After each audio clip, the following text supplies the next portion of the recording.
Welcome everyone to the Salt Lake City Planning Commission meeting for July 13th, 2022.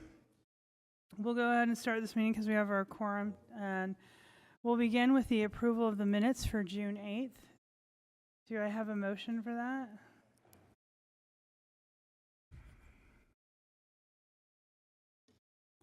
I move that we approve the June 8th meeting minutes. I'll second that. Okay, I have a motion from Mike and a second from John. We'll go ahead and take a vote on that. Mike? Yes. Andrew? Yes. John? Yes. Andres? Yes. Rick? Yes. Levi? Yes.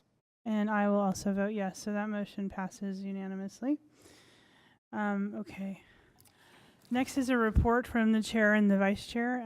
I don't have anything to report, and the vice chair is not in attendance this evening, so we'll move on to the report from the director.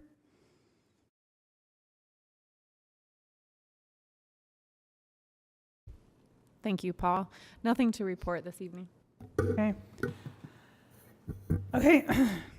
This is our planning commission discussion time, up to 10 minutes. If any commissioners have items they want to discuss with each other, or planners, or questions, we'll open it up to that at this point. I have a question. Go ahead, Rick. And it's about ex parte communication. And it's related to one of the agenda item that was postponed for tonight. When I went to visit the property yesterday, I ran into a number of residents. Oh, you still have to talk into your microphone. Ran into a number of residents. By a number, I mean 3. And they saw I was wearing my ID, and they asked me why I was there. And I told them that I was a member of the Planning Commission, and they said, oh, yeah, we're going to be attending that meeting tomorrow night. And I said, good, good. And they said, you know, the people that are making the proposal don't own the property. And that possibly a relative of one of the people I was talking to had actually inherited the property and was in a dispute, apparently a legal dispute. Maybe let's not get into the specifics of that. Yeah, so that's what this is so my the extent of your conversation with the neighbors was basically about the property and an ownership issue. Yes. And it was. I don't believe any of the people that I talked to had any interest in it. Okay. But may have been related to somebody who had interest in it. So you were responding to people approaching you. You did not. I mean, maybe we should have this conversation offline. I was unaware, and I told them I was unaware of it. Let's have this conversation after the meeting, because I generally, if somebody approaches you, you can't avoid that conversation. It's happened over the years to many planning commissioners where, you know, somebody reaches out through social media or whatever, or you know, an acquaintance, and the appropriate response is, this is something that you know, as a member of the commission, I'm going to be considering, and in some cases making a recommendation to the city council on. So you know, I think you're probably fine to participate, but let's have a conversation afterwards just to get the details. Okay. Thanks. Kelsey, I think this might bring up a good education point for commissioners to just give us a kind of that brief overlay of, because neighbors will bring up stuff like that, which ultimately is irrelevant to our decision. So maybe you could just give us a brief reasoning of, like, you know, like property disputes and stuff like that, how that does not fall within our purview. Yeah, that's correct. So any sort of civil dispute over property lines, fence locations, or rumors about ownership, that doesn't fall under the purview of the Planning Commission. And applicants, so we do have applicants that submit for a development application that are not owners of the property, but they're typically going through an entitlement process, and they have owner authorization to submit that application. So we always make sure that we have a notarized owner authorization, that the application can be processed by somebody that's not the property owner. Does that clear that up? Yeah, I mean, I think those things come up periodically in public comments, and it's just always good to revisit some of that. And I do appreciate when you've had somebody approach you and with one of these conversations with reaching out to us and letting us know to avoid any public pitfalls. So thank you. We'll talk afterwards. Yes, and if you feel like you do have a conflict of interest per our rules and our policies and procedures, you can present those to the commission, and then we would decide collectively and by a vote if we felt like, no, that was a conflict of interest, and so then through that acquiescence you would recuse yourself. But you can also always recuse yourself voluntarily on yourself. But if you have a question, if something has come up and you're unsure, per our policies and procedures, that can also be collectively discussed and then decided via the entire commission. Any other questions or items you wanted to discuss? Okay, we'll go ahead and move forward. And, yeah. If we still have some time, Yeah. can we revisit, I noticed 2100 South is being redone. Is it possible to revisit the permitted uses of restaurant drive-thrus in the Sugar House Business District 1? I can barely hear you. Can you Oh, repeat sorry. that? Can we revisit the question of the permitted uses in Sugar House Business District 1, particularly restaurant drive-thrus, given that there is going to be a redesign of that street? Is that possible? So Kelsey, do you think you could go back and work up what that might entail and report back to us next time? Of course. Yeah. Okay. I can look at that. You don't have to reply on the spot. Yeah. We would need to have an internal discussion about where that would fall as far as the priorities within the planning division. Yeah. And then whether or not we wanted to isolate that strictly to 2100, that corridor, or all kind of that Sugar House business zoning district. So we would need to take a look at both of those. Okay. Any Yeah. input on that, Andra, as far as? Yeah, I think it's just, if the goal is to make 2100 South more pedestrian and cycle friendly, and then we are allowing basically business owners to undo this by putting in a whole lot more Chick-fil-A's, because there's already one that is clogging up an entire lane of traffic. It just seems like we're sort of shooting ourselves in the foot if that's the goal. That's helpful. Thank you. Yeah, we will report back next planning commission. Yeah, I mean, the 2100 South redo is not in planning office, so it wouldn't have necessarily like spurred that connection, because that's transportation is driving that one. I think they should be. But anyway, any other thoughts? Go ahead, Levi. We have a couple minutes left.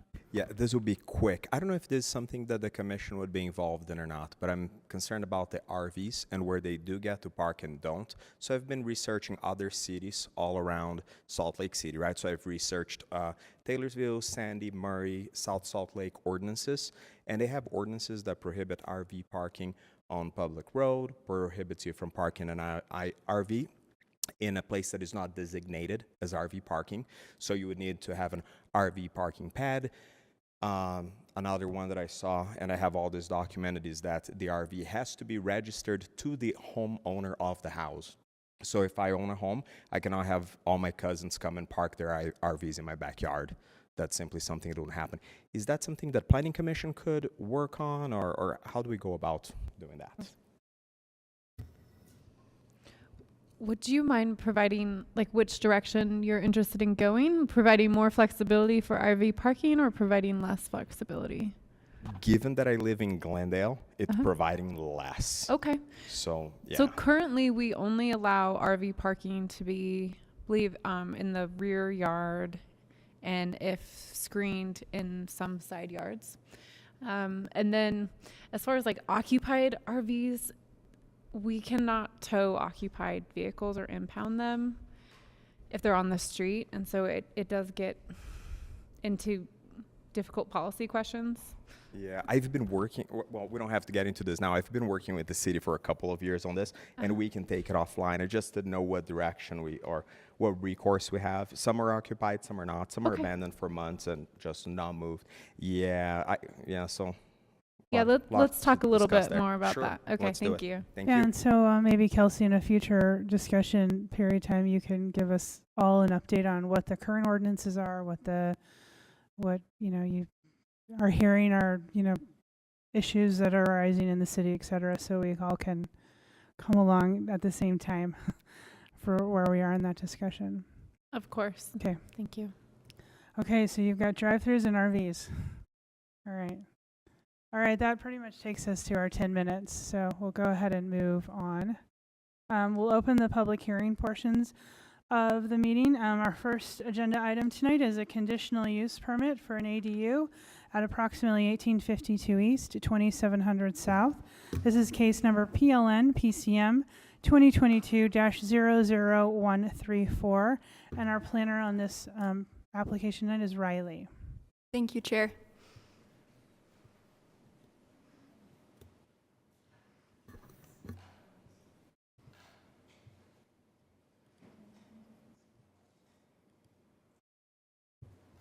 Can you hear me okay? Okay. The request is for an ADU within an existing detached structure in the rear yard of property at 1852 East, Might need to 2700 speak up South. for people that are sitting behind you, though, because they're leaning forward to try to Okay. hear you.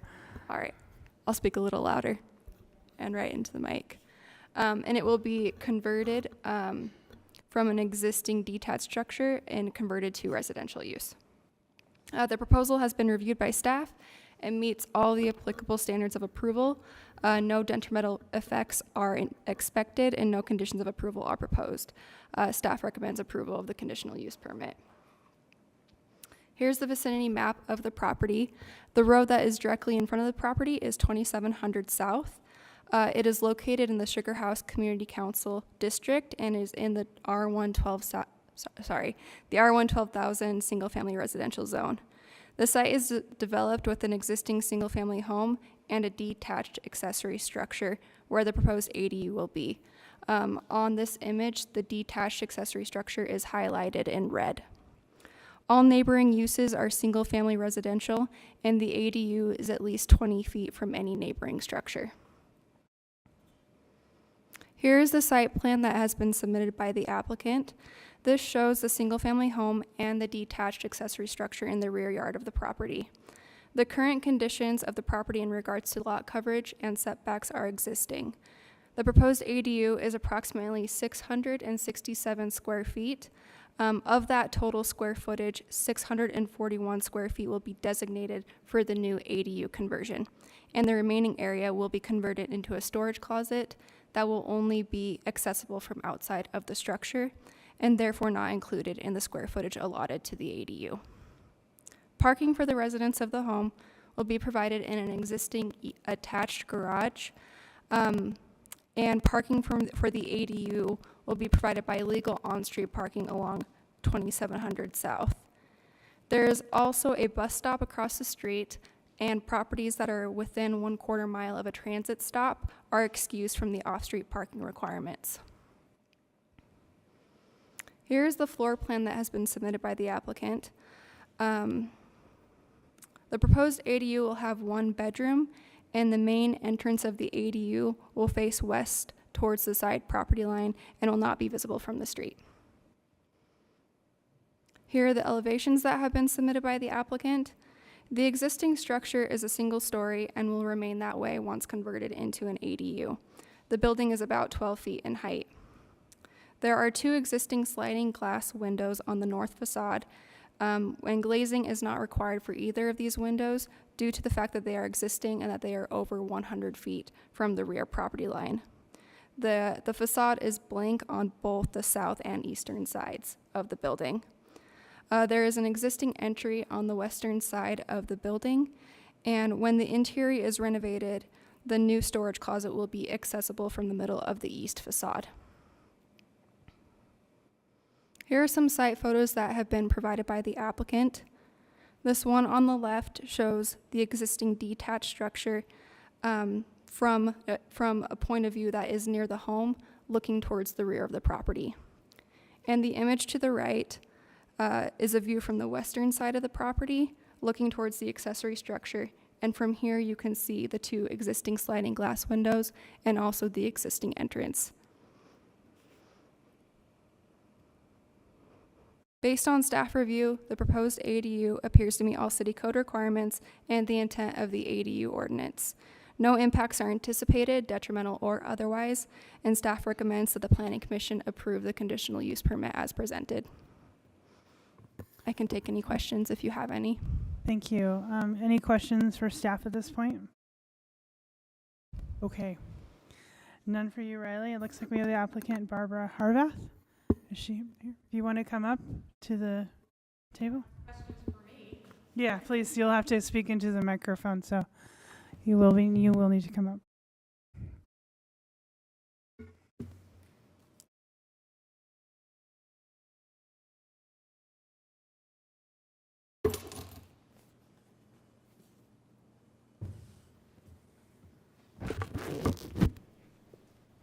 Okay, thank you, Barbara. Before I speak, do any commissioners have questions for the applicant? Okay, so based on your site plan, I just have one question, is to better understand why you don't have room for off-street parking for you. I'm just curious. It's not like, because there's a lot of property still there. There's a lot of property, I agree, and we'll be happy to consider working in an off-street parking. It's certainly not a requirement, and it's not required by ordinance. I was just curious as to why, because 27th South is Busy. decently busy. It's not horrifically busy. I live off 21st, so compare it to that. But you only have parking on one side of the street in that area. So I was just curious why you didn't consider that. It's because we don't know precisely, I don't know precisely where the parking would likely be, but it will be within the property. And so, given that the requirements and your own staff suggested that 2700 South had legal parking, Yes, it does. that That was really, it was out of curiosity, Barbara. I'm not Yeah. trying to suggest anything else. And if you look at, in fact, we have a circle drive there in the front of the house. Yeah. We keep all our vehicles on that. Okay. If they're not parked in the garage, but my garage is, both garages are storage units right now. Okay, thank you. If you want to just hang tight in case anything comes up during public comment that I'll allow you time to respond to if you want. You need to be at the microphone, so you might as well just Stay there. not go back and forth. Okay. We'll go ahead and, oh, you do? Okay, go ahead, Rick. I just noticed that in the, when I was reading these the other day, that the public utilities, apparently you submitted a plan that was not accepted by the utility department, and that says the attached utility plan, which I assume is the one that you submitted with your request, needs to show all crossing, or and it says that the plan is not accepted by the Public Utilities Department. That's on page 17. So I was just wondering if you had submitted a new plan or you were doing that. Can my contractor? Yeah, you can. So, yeah. Yeah, when you get up here, you just state your name for the record. I'm David Harvath. I'm her brother. So we submitted a plan that showed the sewer and the water didn't have the separation that the public utilities wanted. So we submitted a new drawing. I don't know if it got included yet, but it has the separation of the water and sewer according to what the public utilities guys want. So, and we're happy to install it as per. Yeah. I believe they would have to meet those requirements in order to get a permit Yeah. from Right. the other. And other so, officials. as part of the permitting Yeah. process, we knew we were going to be submitting some information. Yeah. Yeah, excuse me, I'll just chime in, Commissioner Tuttle. That's correct. And I think that that first line on the public utility comment is just oddly stated from Jason Draper. Typically through the building permit process, they will work out all utility concerns, but this list basically just states those utility requirements.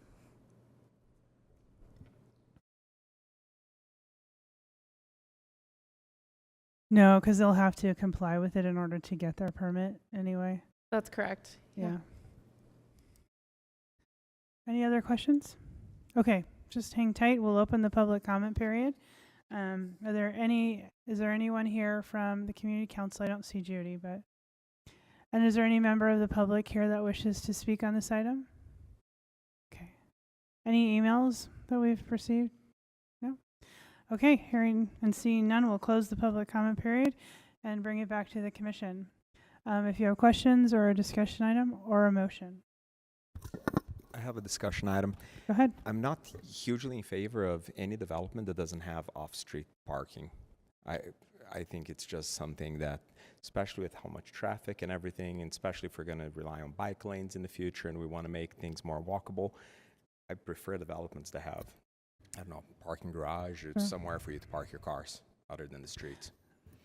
The zoning ordinance is pretty clear in that it doesn't require that.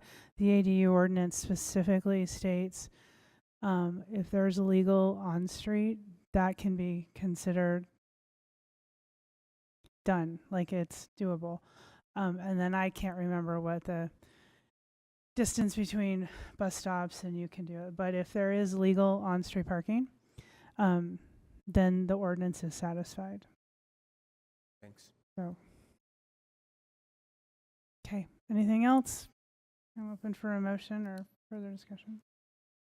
I'm ready to make a motion. Go ahead. Based on the analysis and findings in the staff report, the information presented, and the input received during the public hearing, I move that the Planning Commission approve the conditional use for the ADU petition PLN PCM 2022-00134. I'll second that. Okay, so that was a motion by Andrea and a second by Mike. We'll go ahead and take a vote. Andreas? I'll vote yes. Levi? Yes. Mike? Yes. John? Yes. Rick? Yes? Andrea? Yes. And I will also vote yes. So that passes unanimously. Thank you both. Okay, we'll move on to our second and last agenda item for tonight. This is the Electric Vehicle Readiness Ordinance. This is a request from Mayor Mendenhall, and it is case number PLN PCM 2022-00374. And I don't have a list of who's joining you, Eric, or who's your name, so you'll have to state your name for the record.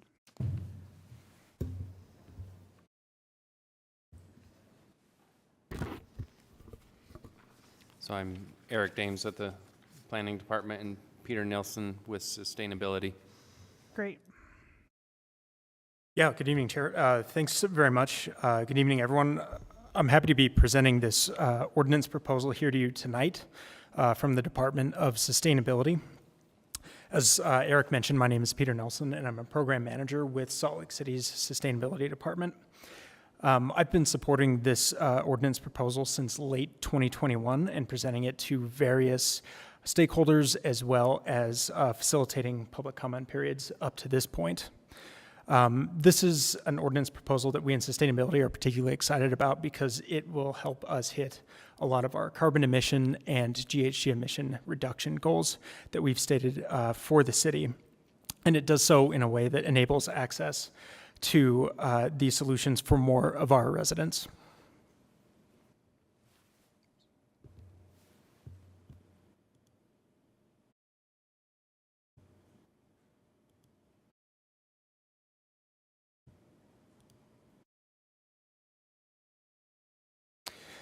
So for this evening's briefing, I'll be providing some background on what we mean by EV readiness in contrast to the electric vehicle policy that we already have in Salt Lake City.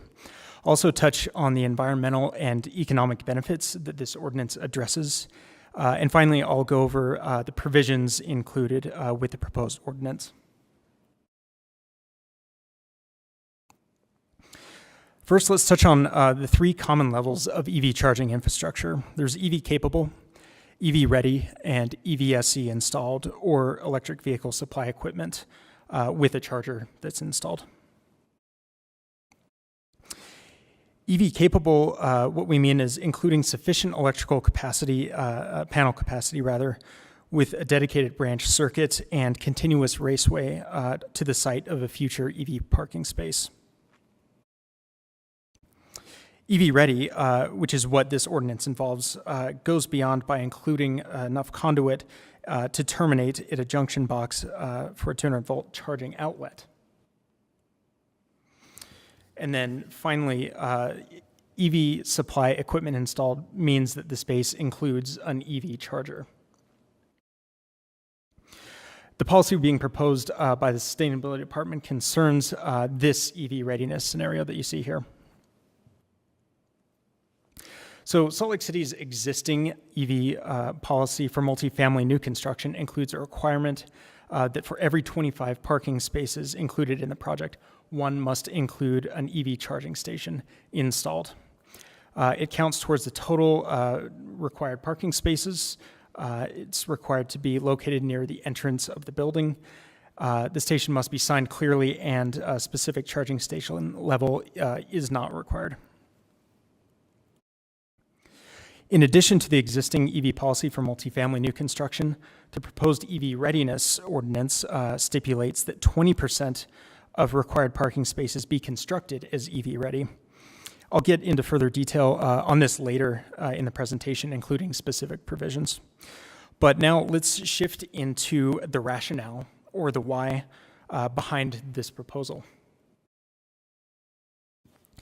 Looking at market size and the demand for EV charging, as of 2020, there were 1,043 electric vehicles registered in Salt Lake City alone. This data was provided to us by the Utah State Tax Commission in February of 2020. And it's worth noting that this same data request provided in February of 2019 showed electric vehicle registrations of 780, meaning that in a single year, EV registrations rose by 33% in Salt Lake City zip codes. Looking more broadly at EV adoption in Utah, this graphic represents electric vehicle registrations statewide over the past decade. In 2015, there were 1,129 electric vehicles registered versus the nearly 7,000 registered when this graphic was created in early 2020. As of the end of 2021, the number of registered EVs in Utah is now 10,789. So what we see is a more than 800% increase since 2015. Obviously, we're seeing a rapid growth in the adoption of EVs here in Salt Lake City and the state as a whole. As EV adoption continues to grow, demand for EV charging grows with it. And the point and time at which this necessary EV charging infrastructure is accommodated is consequential from a financial perspective. Research gathered by the Sustainability Department indicate that the cost of adding EV infrastructure in a retrofit scenario versus at the time of new construction is 4 times greater. Over the next decade, as EVs become more commonplace, the availability of EV charging will be an essential feature of residences. Multifamily projects that do not take action to accommodate demand for EV charging face the risk of their asset becoming less attractive or even not viable to residents who will rely on the availability of charging their EVs where they live. As EVs transition from an amenity to an essential feature of multifamily properties, these residential properties not equipped to accommodate EV charging bear the risk of devaluation in the market. Another undesirable alternative to not including EV-ready infrastructure at the time of construction is a retrofit scenario, which involves costly actions such as demolition and trenching, repair of parking surfaces and walls, upgrades to electric service panels, and soft costs such as permits and inspections. And just as critical as ensuring that EV charging infrastructure is in place is making sure that it's available where it's needed most, and that's where we live. A 2015 study by the Idaho National Laboratory found that approximately 85% of charging events take place at home. The same study also found that even for those with access to workplace charging, the at-home charging events accounted for approximately 61% at home on average. So while residents of single-family homes largely have access to charging at home, this access is extremely limited in multifamily properties. The proposed EV readiness ordinance helps to create home-based charging opportunities for residents that live in multifamily dwellings, where EV charging is often less accessible. This is particularly relevant considering the context of Salt Lake City's pronounced growth in multifamily housing. According to a Kempsey Gardner Institute report that was published in 2018, 91% of residential building permits in the 5 years prior had been for multifamily housing. So what's been presented thus far, anticipating a changing transportation market and future-proofing against costly retrofits or compromised multifamily assets, that represents just the economic benefits of EV readiness. Enabling accessible EV charging is an important opportunity to meet Salt Lake City's air quality and climate positive 2040 goals. In November of 2016, the City Council and Mayor adopted a joint resolution establishing renewable energy and carbon emission reduction goals for Salt Lake City. Included in the resolution was a community carbon emissions reduction goal of 80% by 2040. Reductions in emissions from energy use and transportation are specifically cited in the resolution, which includes on-road emissions from private vehicles.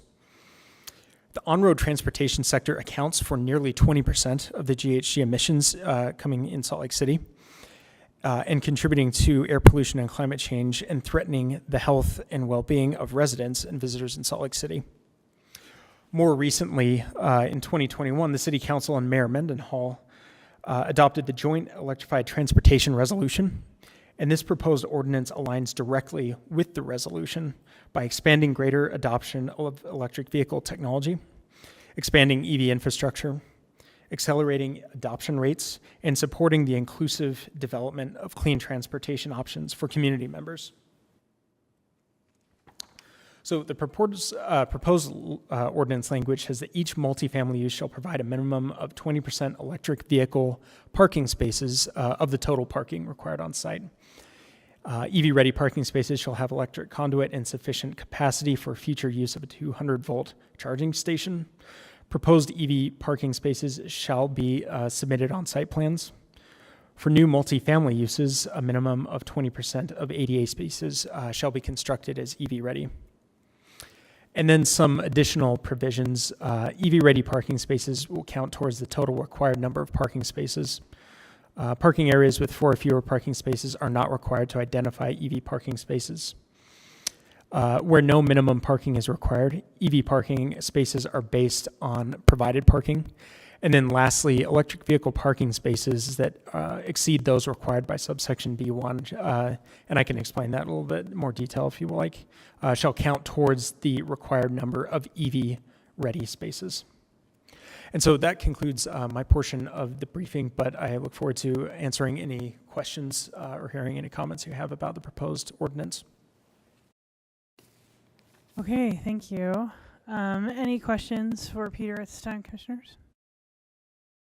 Yeah, thanks for all your work on this. It still concerns me that we're on a coal grid, and so I don't get quite as excited because we're just kind of putting it elsewhere, but hopefully that'll change going forward. Why 20%? Why not 15? Why not 40? Where did the 20% number come from? You know, a lot of municipalities and communities who have adopted EV readiness ordinances, 20% is pretty much kind of the target. And so I think as we were organizing this, we were looking at some of the models and other best practices of municipalities who have adopted similar ordinances. Great. Yeah, one other question. How many, some of our, of the developers that come before us seem really savvy and really forward-looking, and others maybe a little bit smaller scale, maybe a little bit less sophisticated. How many of our home builders throughout the city right now are already doing some of this? Like, is this going to be binding? Is this sort of providing them some information that you should be thinking about this? Like, how do you think of this in terms of binding? I actually heard from a developer just yesterday, and it wasn't clear to me if they knew that I would be giving this presentation tonight, but they were curious to know about where this proposal was, because it's been something we've been working on. And they were more just curious to know how that was going to apply to projects that they have in the future or in place right now.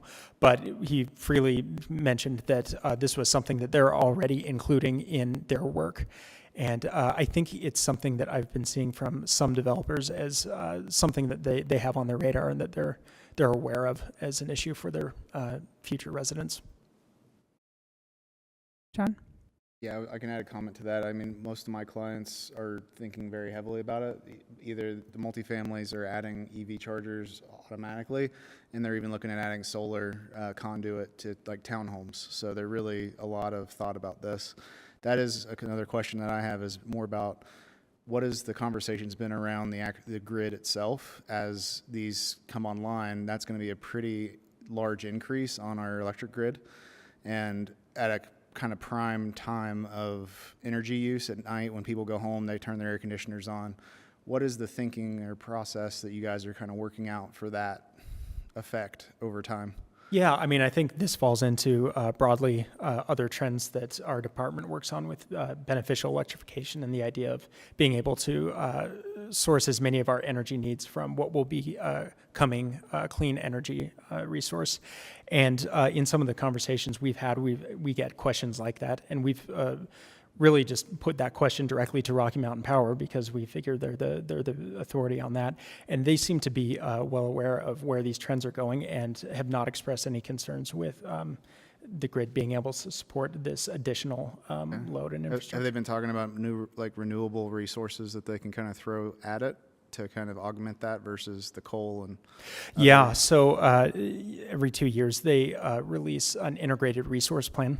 And I'm now having to pull these numbers directly from my head, but I believe it was by 2030 they were expecting to have 70% of their reduction in their GHG emissions associated with their grid, and something close to a 98% by 2050. That's purely coming out of what I'm reading. That's good to hear, because that was my concern, is like we're still pumping the coal, but yeah, we act like electric's better, but at the current moment it's kind of sixes. Yeah, and so those two numbers I gave you are from Pacificor, which is the parent company of Rocky Mountain Power. But more locally here, Salt Lake City is working with, I believe it's several other communities, about 17, I believe, on the Community Renewable Energy Act. And that is an effort to procure 100% renewable energy for our entire Salt Lake City community-wide energy needs, as well as the other communities that are participating. So this is definitely an effort where we want to see that renewable energy supply going to as many end uses as possible, including our transportation. Have there been any conversations or thoughts about pairing this with some sort of solar incentive for the buildings themselves? If we put, solar on buildings, then that could help augment some of that offset potentially. Yeah, in terms of incentives, we do have an RDA policy that was fairly recent, where in order to qualify for RDA funding, you do have to have an all-electric building, or at least carbon-free. So no emissions on-site, and it includes provisions for either off-site or on-site renewable energy and EVs. But in terms of specific incentives, the utility has several incentives for... I say incentives, but I mean, like, have you guys thought about pairing that with some sort of solar, like, conduit or something that could help offset that in the future? Because, as you start to implement this, you're going to have conduit ran for EV charging, but another benefit could be having conduit ran for solar panels that could help. I see. So are you speaking about maybe creating a subsequent policy somewhere in just kind of code? Pairing it up, because to me it would make sense to kind of have something like that as part of it, but I'm just asking the question if you guys have thought about that at all. Yeah, I mean, I think it makes sense, and I think as to what I was hearing you say, a lot of times when developers are thinking through EV charging, they're often thinking through that exact point of pairing it with EVs. A couple of financial levers might be impact fees, because exactly this is the sort of thing that we think impact fees should be lower for, because if we're charging impact fee because they're using public infrastructure, a reduction in their impact fees if they do X amount of solar panels might be helpful. I mean, the other thing that could be considered is maybe a property tax abatement for some number of years. Not obviously a complete abatement, but a reduction or something financial that can go into their spreadsheets would be helpful. Yeah, absolutely. Yeah, or I don't know how solar panels impact height restrictions, but looking at that, if you could have solar panels that go slightly above your height limits to allow for the use of solar panels as like a sunshade over a deck or something to create creative uses for those things, I think that could be another thing the city could look at, but anyway. Yeah, thanks for the question.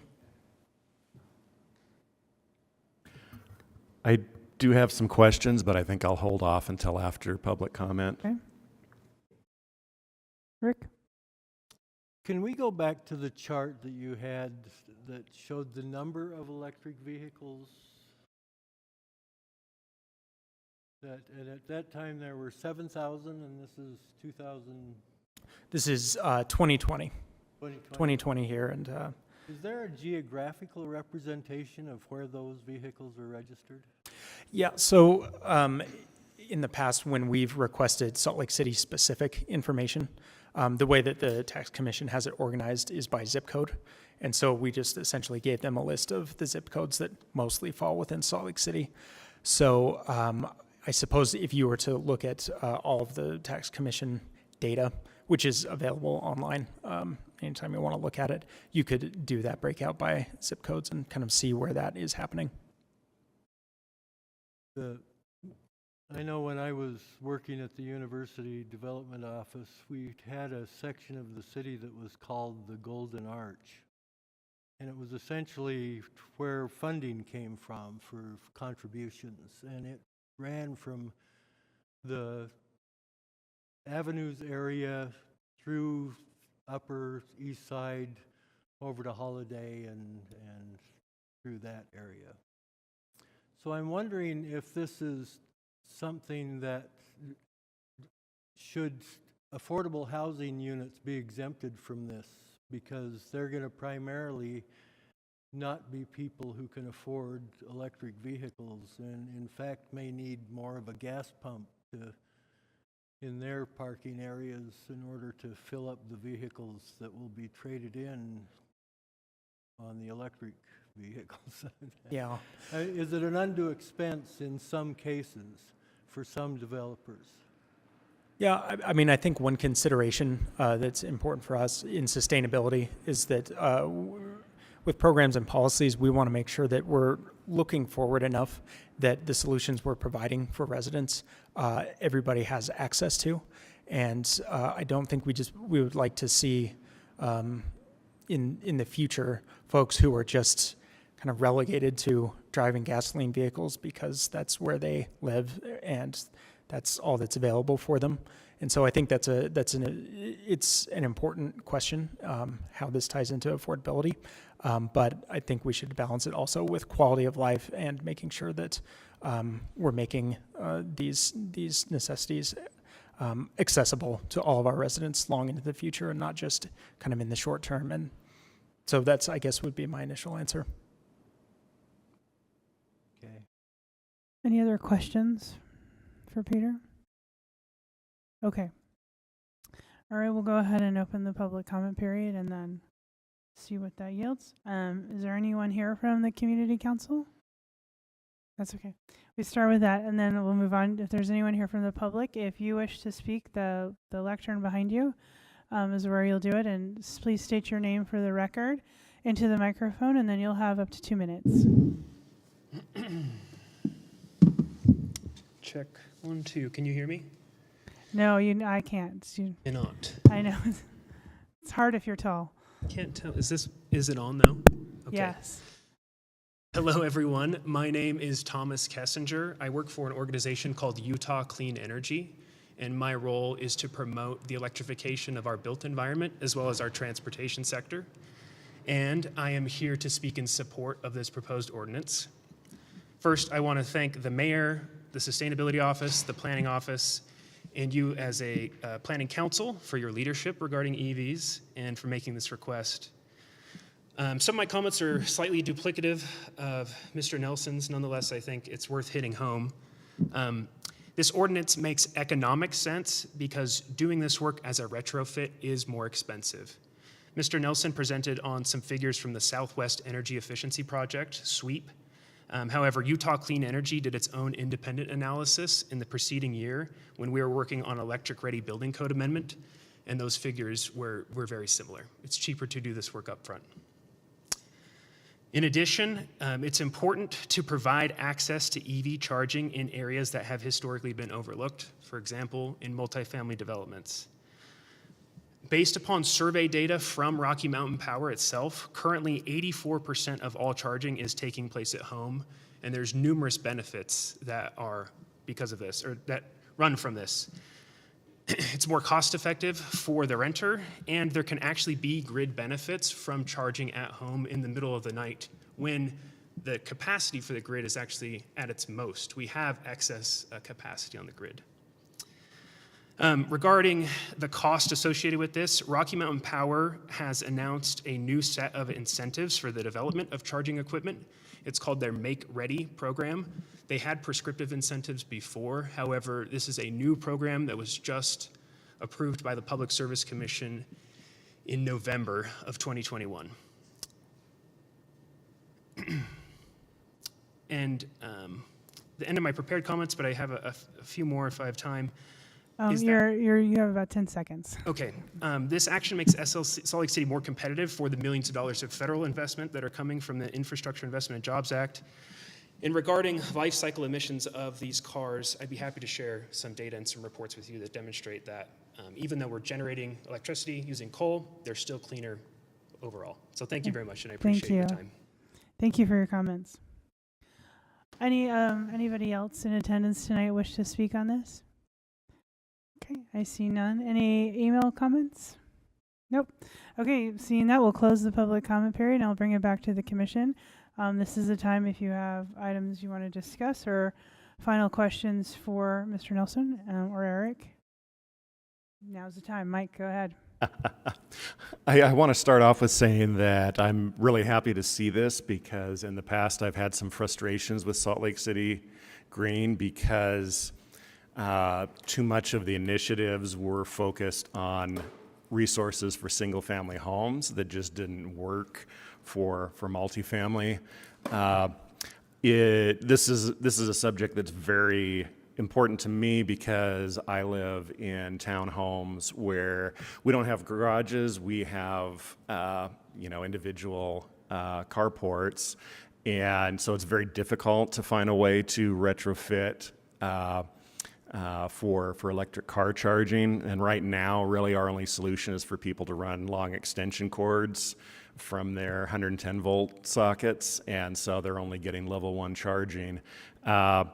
So yes, I'm very happy that this is something that's being looked at by Salt Lake City. I'm also happy to see that the costs are much better laid out in the report because there was one public comment that gave an astronomical cost for and was basically saying that this would be too much of a burden for new builds to absorb, which I don't feel is the case.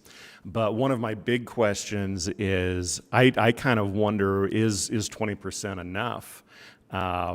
Because I envision a future in the not so distant future where the majority of cars are going to be electric. So that's my big concern.